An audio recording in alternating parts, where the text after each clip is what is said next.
Hoy, cuando analizaremos la situación comercial entre Estados Unidos y China, ¿es posible una guerra comercial entre ambos países? Y sobre todo, ¿cuál es la implicación que tendrá para las empresas españolas que se internacionalizan? Primero quiero hablarles, antes de entrar en el análisis del tema, de lo que es Jam. Jam es una plataforma que ayuda a las pequeñas y medianas empresas españolas a internacionalizarse, y lo hace porque está compuesta por un grupo de empresas consolidadas que además son líderes en sus respectivos sectores. Ofrecen servicios y soluciones para todas las empresas que quieren abordar mercados exteriores. ¿En qué ayuda Jam a las pymes? Lo primero es que estas empresas de altísimo nivel y de altísimo conocimiento están unidas para ofrecer estas herramientas y estas soluciones de las que disponen para brindar a las empresas información, datos y conocimientos necesarios en esa toma de decisión cuando se decide el mercado de destino. Y por supuesto, quiero mencionar cuáles son las empresas que conforman esta plataforma. Hablamos de Crédito y Caución, de Deutsche Bank, de DHL y de Iberinfor. Como os decía, el tema de hoy: ¿existe una guerra comercial entre China y Estados Unidos? Si no es así, es posible que exista. Para aclarar todo esto vamos a contar con dos expertos de altísimo nivel. Nos acompaña para ello Rosa Duce, que es economista jefe de Deutsche Bank desde el año 2006. Es licenciada en Ciencias Económicas por la Universidad Complutense de Madrid, en la especialidad de Análisis Económico y Economía Cuantitativa. En su anterior etapa laboral ha trabajado como analista en el servicio de estudios de BBVA durante 3 años. Además, ha desarrollado parte de su carrera en el ámbito de la investigación, colaborando con la Fundación de Estudios de Economía Aplicada y en las publicaciones Investigaciones Económicas, Moneda y Crédito y Revista de Economía Aplicada. También está con nosotros Gino Guaiti, que es jefe de riesgos de crédito y caución, y hablará del impacto, por supuesto, que tienen las operaciones, el riesgo de las operaciones en el marco de esta situación entre ambas potencias. Gino es titulado superior en gestión empresarial. Tras pasar por las sucursales de Bélgica y Reino Unido en el año 2009, se incorporó a Crédito Caución, donde hasta ahora era responsable de la suscripción de grandes riesgos para el mercado español, una figura fundamental en la cobertura del comercio exterior español. Y sin más preámbulos, vamos a dejar, como os decía, que sean los expertos quienes nos expliquen cuál es la realidad de la situación entre Estados Unidos y China, y por supuesto de todo esto, ¿qué tienen que tener en cuenta las empresas que se internacionalizan? Gino. Bueno, buenos días. Primero, antes que nada, gracias por invitarme, y gracias también por vuestro interés, obviamente, por conocer nuestro punto de vista sobre este tema. Un tema que al final, pues no sé, se calienta, se enfría, se vuelve a calentar según pasan los días, según pasa el día, vamos. Y Trump al final vuelve a estar en la boca de todos. Y yo creo que es justamente el sitio donde no tiene que estar. Yo creo que Trump está muy bien en cualquier sitio, salvo en la boca de la gente, porque al final, y casi como siempre, nos deja un sabor un pelín amargo, ¿no?, en la boca. Aquí yo creo que la primera pregunta es que estamos ahora, no sé, en una guerra comercial, o estamos en la antesala, o en qué fase estamos. Yo creo que después del jueves pasado, cuando Estados Unidos realmente confirmó las medidas que van a implementar, yo creo que es bastante previsible que ahora toca a otros países, la Unión Europea, que va a contraatacar otras medidas, y estamos al final en una rueda, y nadie sabe dónde para esta rueda, ¿no? Y por lo tanto, ¿cómo se define una guerra comercial? Para mí, una vez que estás en la rueda, pues ha empezado. Y por lo tanto, yo, al margen de la pregunta si realmente estamos ahora ya en una guerra comercial, yo creo que la desconfianza, la inestabilidad, la incertidumbre ya están servidas, y yo creo que todos sabemos que no suelen ser una buena base para cuidar cosas que nos gustan y para cuidar, para perseguir cosas que realmente queremos o donde queremos llegar, ¿no?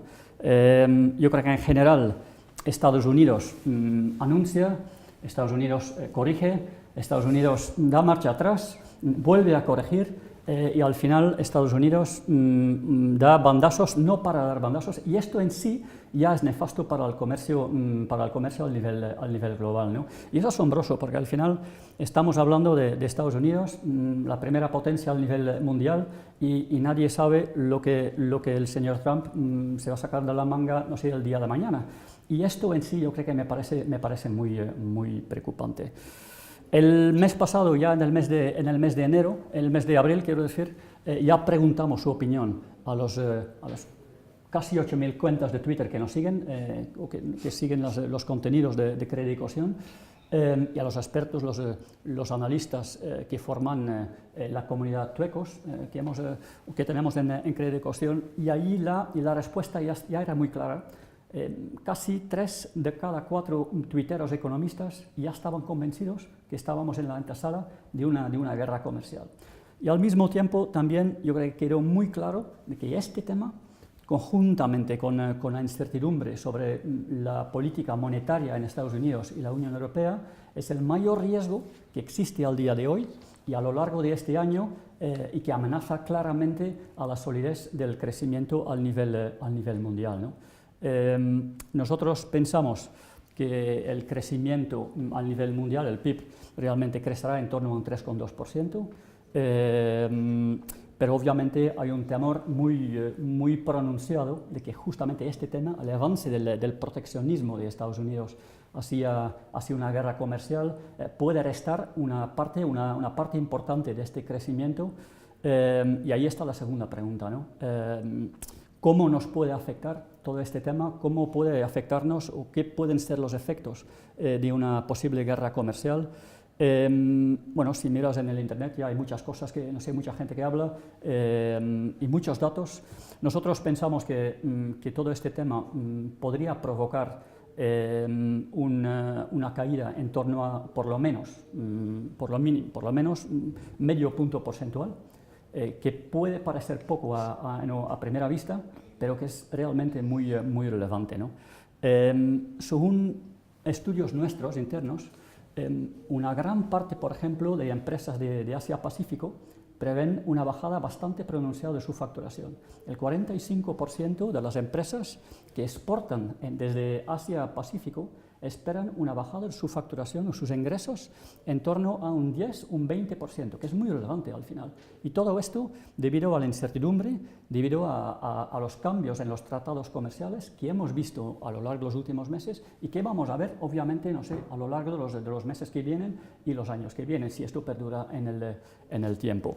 Estos países de Asia-Pacífico, por ejemplo, pues, ¿qué hacen ahora? Pues ellos intentan reforzar lazos comerciales con otros países a nivel mundial, y recurren también cada vez más a Australia, por ejemplo, y este es uno de los motivos por qué también la mayoría de las empresas en Australia no prevén efectos negativos de todo este tema. Esto por un lado. Por otro lado, si miramos China, vemos que la gran mayoría de las empresas chinas que exportan y también las que no exportan prevén una bajada en su facturación relevante debido obviamente a la incertidumbre también y la bajada de nivel de exportaciones. Y si lo dice China, pues obviamente también lo dicen otros países que realmente dependen mucho de China. Lo mismo con Indonesia, por ejemplo. Más del 60% de empresas de Indonesia prevén una bajada relevante, pronunciada en su facturación. Lo mismo pasa con Taiwán, lo mismo pasa con Hong Kong. Economías al final muy interconectados con la economía china, ¿no? Ahora, ¿qué podría pasar o qué podrían ser los efectos para Europa y para España? Pues a mí me parece que es muy pronto para poder sacar valoraciones de este asunto. Obviamente queda claro que los sectores directamente afectados y relacionados con lo siderúrgico obviamente lo van a notar, pero bueno, Trump ya dejó caer también en un tuit que se podrían esperar otro tipo de aranceles, más bien dirigidos a automoción. Por lo tanto, la industria de automoción y sobre todo los componentes podría verse afectados, más que nada porque estas empresas, al margen de exportar a Estados Unidos, también exportan a otros países a México, por ejemplo, un país muy importante en todo esto, a otros países en la Unión Europea y en Asia, que a su vez también exportan a Estados Unidos. Y por lo tanto, es una cadena. Y por eso yo creo que es muy pronto para poder valorar realmente cuáles pueden ser las consecuencias. Pero nosotros pensamos que una gran parte de la amenaza de todo esto viene de las importaciones desde fuera de Europa.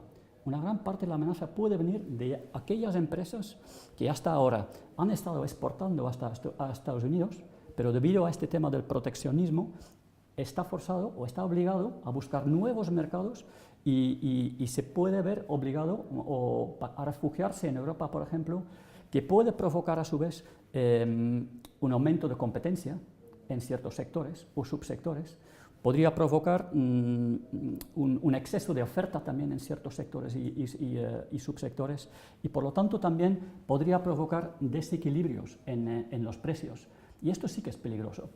¿Y qué empresas realmente podrían verse afectados en primera línea? Pues obviamente aquellas empresas que ya de por sí, al día de hoy, son los más débiles, con una estructura financiera más débil, que a lo mejor no son los más rentables al día de hoy, con márgenes comerciales o financieros muy estrechos, o aquellas empresas que cuentan con un plan de negocio, un plan comercial que realmente no sean tan ágiles para ir cambiándolos. Todo este grupo de empresas van a ser obviamente las empresas que verán en primera línea los efectos de todo esto, ¿no? Cuantificar todo esto me parece muy complicado, pero nos puede servir el ejemplo. Recientemente, bastante recientemente, yo creo que entre noviembre del año pasado y principios de este año, España ya vivió los efectos de un arancel impuesto por Estados Unidos. Y estoy hablando de la aceituna negra. Obviamente por otros motivos, y no es comparable con el arancel ahora impuesto por Estados Unidos, pero aún así nos puede dar un ejemplo de la importancia de todo esto. El año pasado,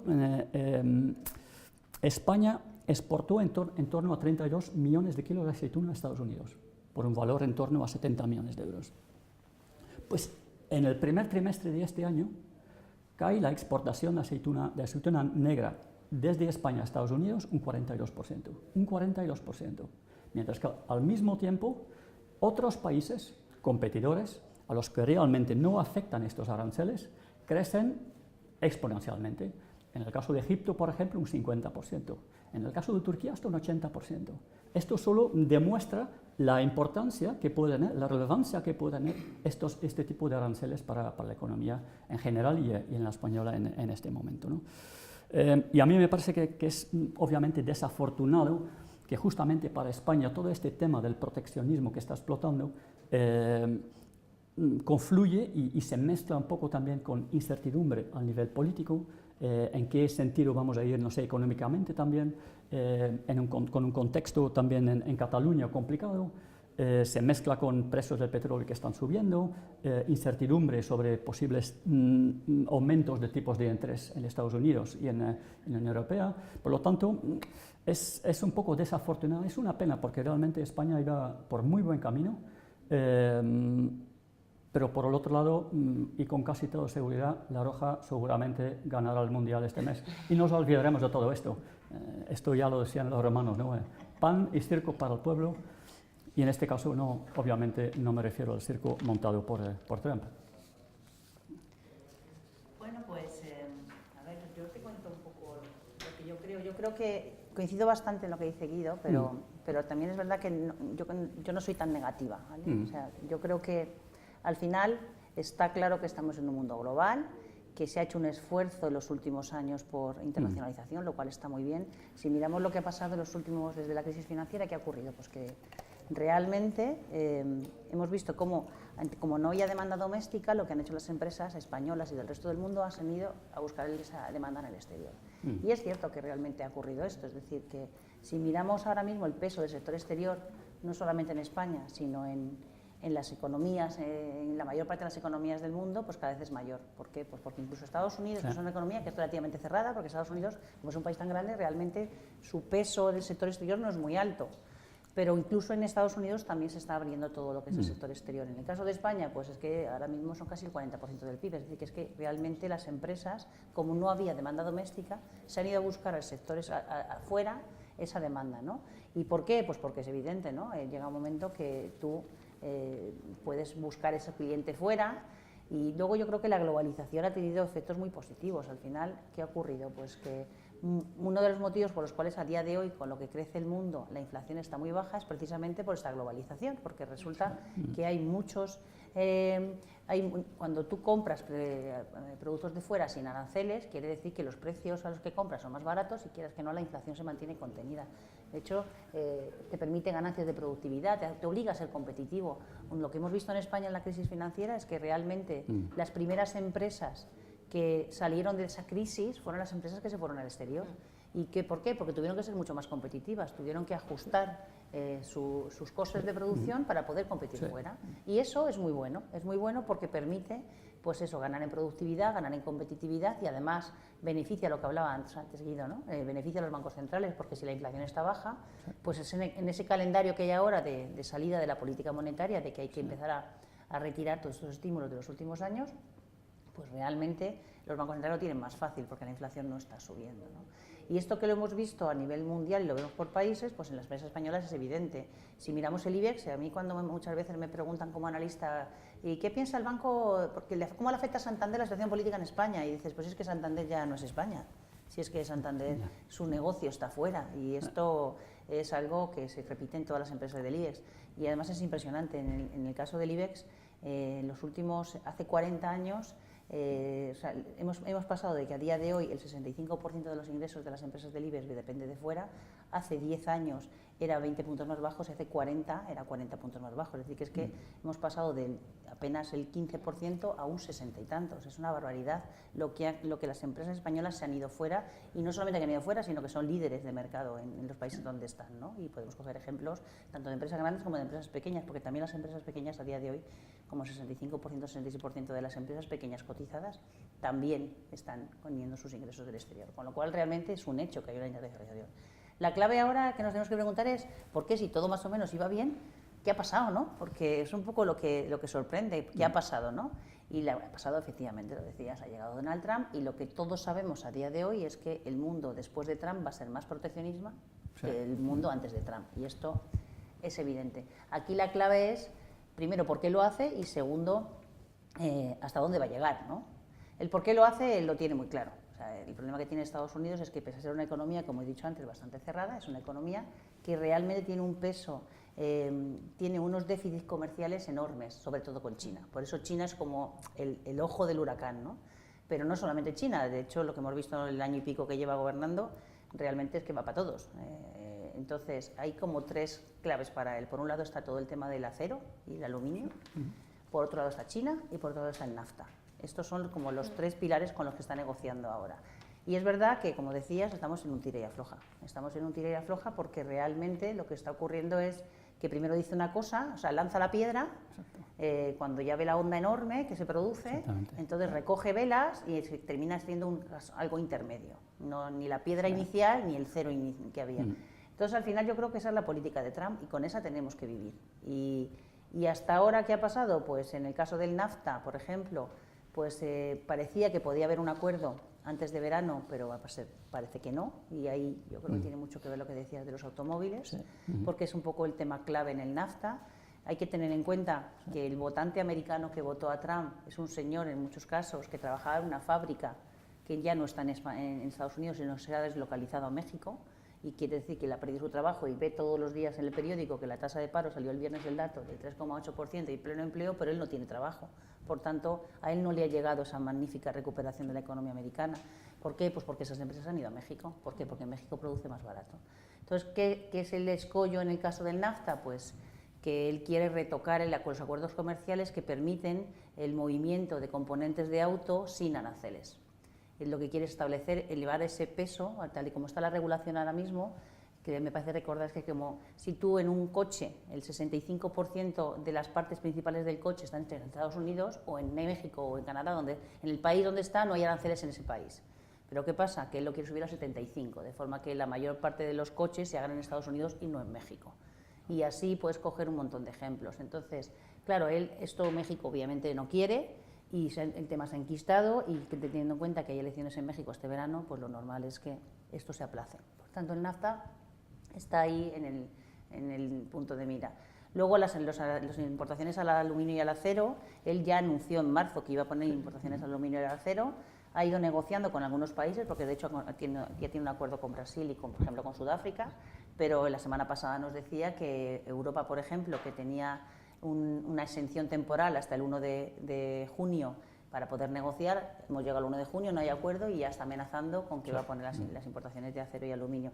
De nuevo, ¿por qué? Pues porque el 50% del acero que se produce en el mundo lo produce China y el 56% del aluminio que produce el mundo se produce en China también. Por lo tanto, el poder de mercado que tiene China es enorme. Entonces, al final, todo esto en el fondo viene a ser simplemente que él no quiere tener ese déficit con el resto de países y además a China le acusa, que por eso con China tiene un foco especial, le acusa de prácticas no competitivas o de copiar sus modelos, ¿no?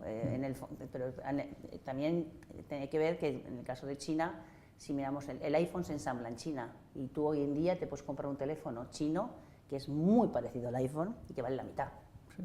Por tanto, realmente hay unas acusaciones ahí por detrás de que, bueno, que hay espionaje industrial y por tanto está obligando a China a poner algún tipo de medidas. La clave de fondo es lo que hablabas antes. La clave de fondo es que realmente lo que hace es tirar la piedra, se pone a negociar y por tanto yo cuando digo que soy menos negativa es porque creo que al final todo se va a terminar negociando. Y el problema es hasta qué punto él se va a saltar los acuerdos, porque hace 2 semanas que firmó un primer acuerdo con China y la semana pasada solo quería saltar ya, o sea, es que vamos así. Entonces, a la postre, aquí un poco depende hasta dónde lleguen, ¿no? Hasta dónde llegue la amenaza. Desde luego, si cumpliera todo lo que dice, sí que sería muy negativo para países como México, pues podría perder un 1% del PIB. Para países como Estados Unidos no caería en recesión, pero sí que podríamos ver pues eso, una pequeña desaceleración.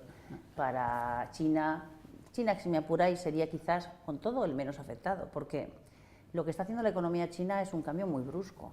La economía china ya no depende tanto de las exportaciones, por 2 motivos. Primero, porque el gobierno chino está muy enfocado en economía doméstica. Lo que quiere es que su país sea cada vez, tenga, en el fondo, él se ha dado cuenta que una economía desarrollada de donde crece de la demanda doméstica. Una economía desarrollada tiene una demanda doméstica potente, que es como el 70% del PIB, y luego lo que hace es tener un sector exterior competitivo, que es un poco lo que España tiene ahora. Este cambio de modelo de crecimiento español es eso.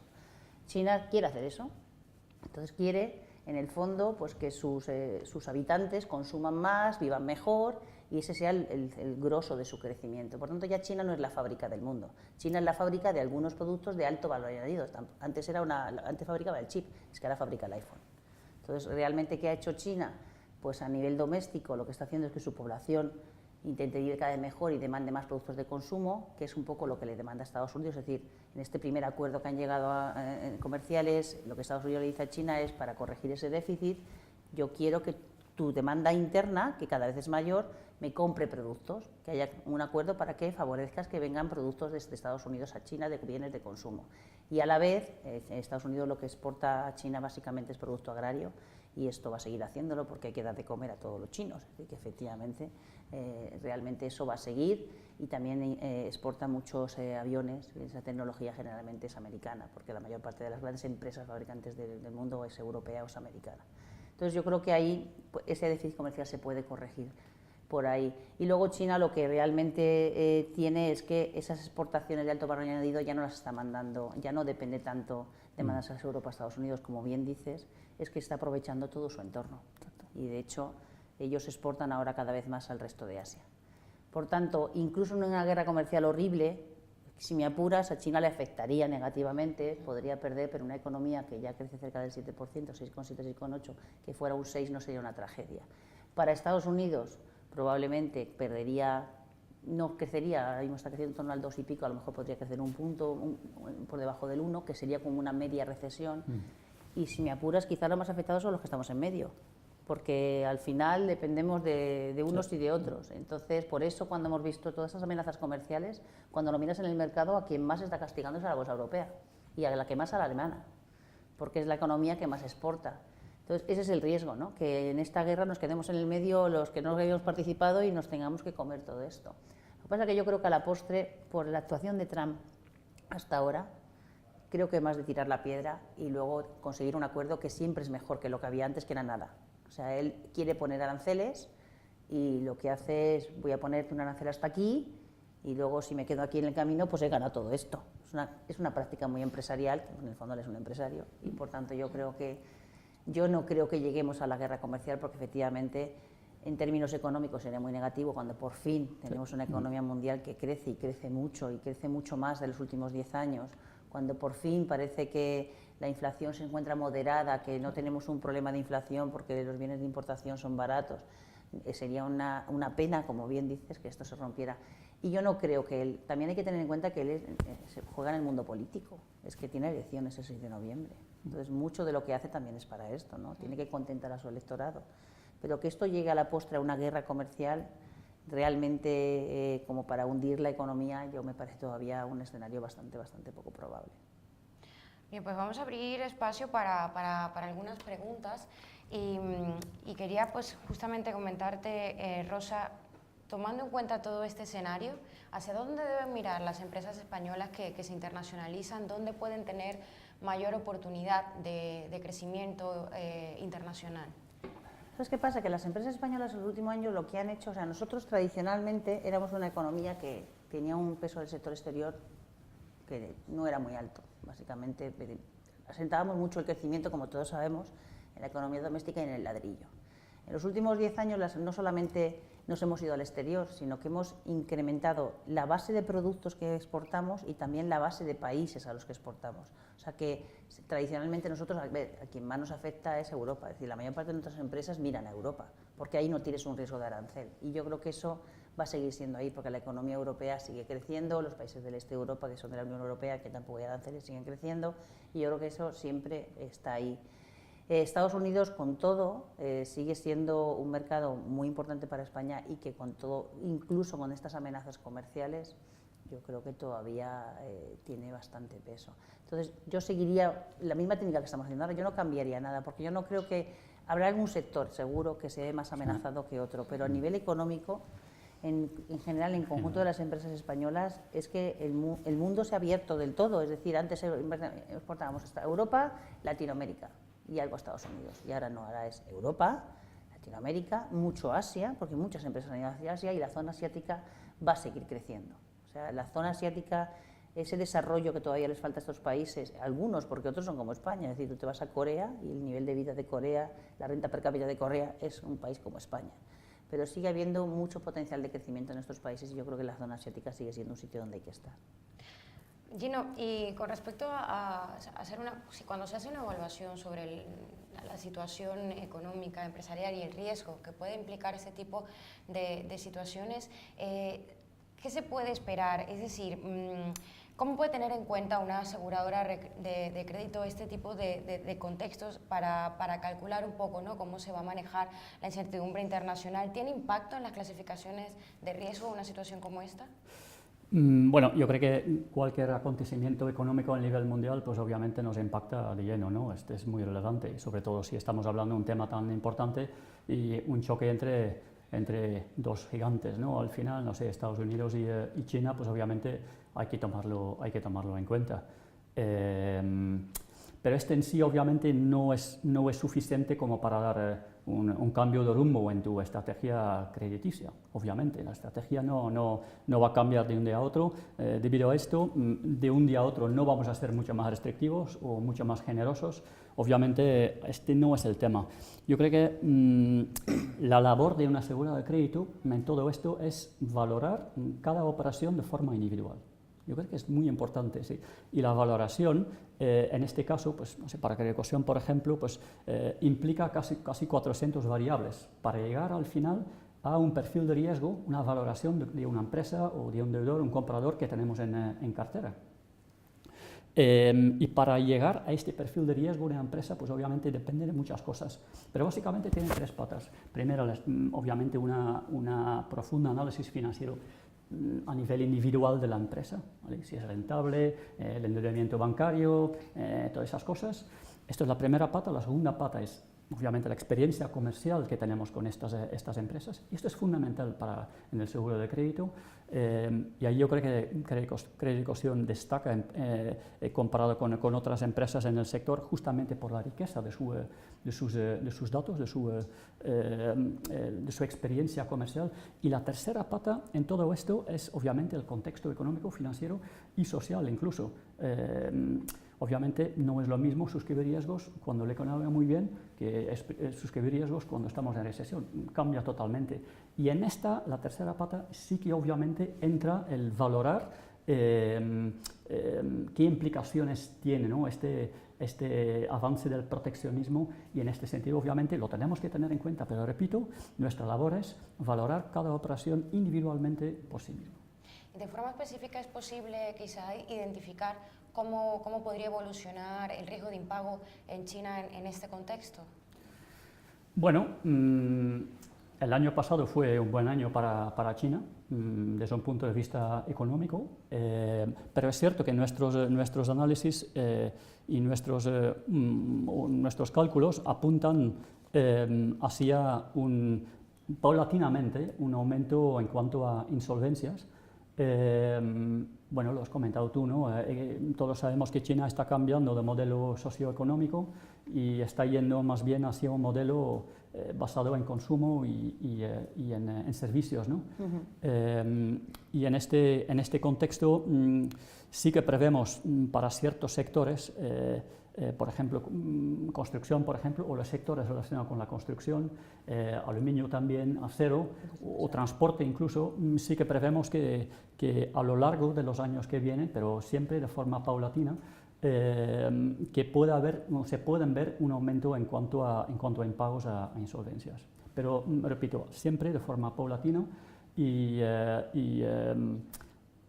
más bien dirigido a ciertos sectores. Está claro que estamos envueltos en una tendencia proteccionista, algunas tendencias proteccionistas. ¿Es posible tener algún beneficio en el marco de estas políticas de proteccionismo? A ver, el que te aboga por teorías proteccionistas lo que te dice es que permite a nivel doméstico, o sea, yo creo que es un engaño, desde mi punto de vista es un engaño, pero todo lo que es una medida proteccionista lo que trata es salvaguardar, ¿vale?, la industria doméstica, sobre todo la industria, porque al final los servicios es un sector que no está abierto a la competencia, está mucho más abierto el sector industrial, pero al final yo creo que es un error. O sea, todo esto que estamos viendo que viene de Trump, que viene precisamente por eso, por esa intención de proteger ¿no?, lo de America First, ¿no?, la industria americana, lo que se produce en Estados Unidos. Al final, primero, llegado al extremo, te llevas a un momento en que no llegas a tecnologías que hay en otros sitios, porque como solamente produces lo que tú tienes en tu país, que sería el extremo, ¿no? Pero realmente en un mundo con el que todo está interconectado, es que me parece que es imposible. O sea, realmente, el único beneficio del proteccionismo en puridad es que evidentemente potencias la producción doméstica y por tanto se supone que potencias tu industria doméstica. Pero a la postre, que ese es el engaño, es un engaño, porque realmente con la globalización que hay en día, con la información que hay ahora ya mismo a nivel mundial, es muy difícil que tú puedas vivir en un país aislado. Por tanto, ese proteccionismo de hace años, que podía tener sentido a la medida que la gente no sabía lo que se hacía afuera, hoy en día no tiene sentido. Bueno, también lo decíais, a las empresas españolas se les recomienda seguir el camino que están transitando a día de hoy, que es la apertura a mercados exteriores, y que es por allí, ¿no?, por donde se puede continuar la evolución, la consolidación y el crecimiento de las empresas españolas. Rosa, muchísimas gracias. Gino, muchísimas gracias. Deciros que tenemos muchísimas preguntas y que justamente como se nos acaba el tiempo, vamos a dar respuestas a estas preguntas vía mail, así que no os preocupéis porque tendréis contestación a vuestras dudas. Muchísimas gracias a vosotros por acompañarnos, así que habéis presenciado un análisis con muchísima experiencia, con muchísimos datos y muchísima información de lo que ocurre con respecto a la relación comercial entre Estados Unidos y China, y sobre todo cómo deben actuar en ese sentido las empresas europeas y de forma específica las empresas españolas. Muchísimas gracias por estar allí, muy buenos días. Gracias. Gracias.